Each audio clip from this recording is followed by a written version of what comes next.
7 июл дар шаҳри Душанбе ҷаласаи навбатии Федератсияи бокси Тоҷикистон доир гардид, ки дар он натиҷаи фаъолияти 6 моҳаи охири федератсия ҷамъбаст карда шуд. Дар ҷаласа муовини раиси шаҳри Душанбе Дилбар Одилзода, раиси Федератсияи бокси Тоҷикистон Мирзо Али Комил, намояндагони кумитаи кор бо ҷавонон ва варзиши назди ҳукумати ҷумҳурии Тоҷикистон, мураббиён ва варзишгарон ширкат намуданд. иттилоъ дода шуд, ки таи 6 моҳи охир мужзанони тоҷик пайваста дар мусобиқаҳои байналмилалӣ, қоравӣ ва ҷаҳонӣ иштирок намуда, сазовори ҷойҳои ифтихорӣ гардиданд, ки яке аз чунин дастовардҳои тарихӣ ин нишони биринҷии Баҳодур Усмонов аз чемпионати ҷаҳон ба ҳисоб меравад. ба хотири муаррифии кишвар дар арсаи ҷаҳонӣ, баландбардоштани нуфузи варзиши тоҷик миёни варзишгарони зиёда аз 140 давлати дунё ва ишғол намудани зинаи сеюм дар чемпионати ҷаҳон, раиси шаҳри Душанбе муҳтарам Рустами Эмомалӣ ба Баҳодур Усмонов тӯҳфаи арзишманд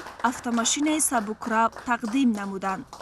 ёдовар мешавем, ки дар чемпионати ҷаҳон оид ба бокс, ки моҳи май дар шаҳри Тошканди ҷумҳурии Узбекистон доир гашт, Баҳодур Усмонов зинаи сеюмро касб кард. ин натиҷа дар 12 соли охир дар бокси тоҷик бори аввал ба даст омад. ҳамзамон роҳбарияти Федератсияи бокси Тоҷикистон ба хотири қадрдонӣ аз заҳматҳои варзишгар ва дастоварди шоён ба Баҳодур Усмонов мукофотпулӣ дар ҳаҷми 70 000 сомонӣ ва ба мураббии ӯ Мирзо Шамсиев 15 000 сомонӣ тақдим карданд. дар маҷмӯъ 20 нафар ғолибону ҷоизадорони мусобиқаҳои байналмилалӣ ва 5 нафар мураббиёни онҳо бо мукофотҳои пулӣ сарфароз гардонида шуданд.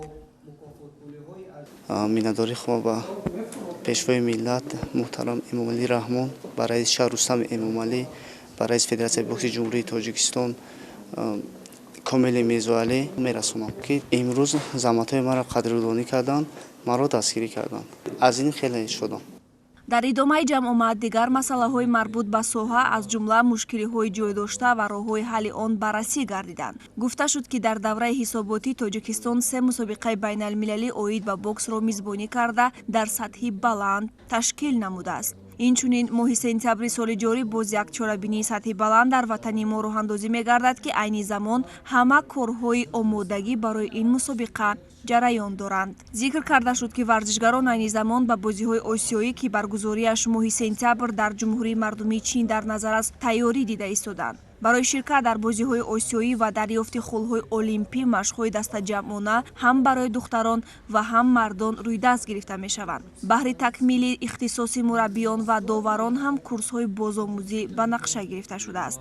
дар идома варзишгарону мураббиён пешниҳоду дархостҳои худро иброз намуда ваъда доданд, ки аз шароитҳои фароҳам буда самаранок истифода бурда тамринҳоро зиёд менамоянд ва дар мусобиқаҳои байналмилалӣ ватани азизамон Тоҷикистонро ба таври шоиста муаррифӣ мекунанд.